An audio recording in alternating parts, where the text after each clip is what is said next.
L'effondrement du bloc soviétique recompose les relations internationales.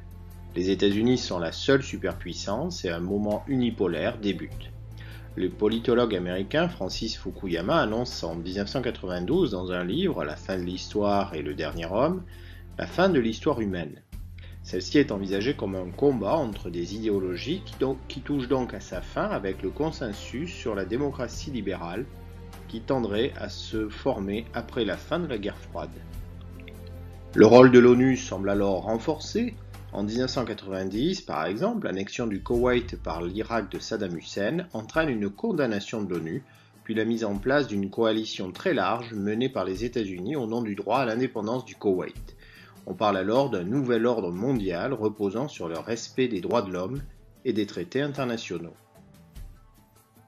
Le nouvel ordre mondial est un mot de vocabulaire important. C'est un programme annoncé en 1990 par le président George Bush, le père, qui espérait instaurer la sécurité collective avec le leadership des États-Unis.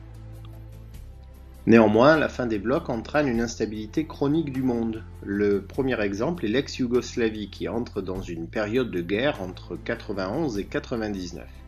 Les États-Unis imposent en 1993 les accords de Dayton et la conférence de Paris en 1995 qui mettent fin à la guerre en Bosnie. Ils s'impliquent aussi dans la guerre du Kosovo en 1999.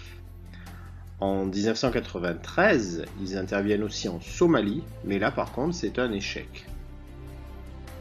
Bill Clinton, le président de l'époque, obtient aussi des avancées au Proche-Orient en parrainant les accords d'Oslo en 1993 et avec une rencontre historique entre Yasser Arafat, leader palestinien, et le premier ministre israélien Yitzhak Rabin.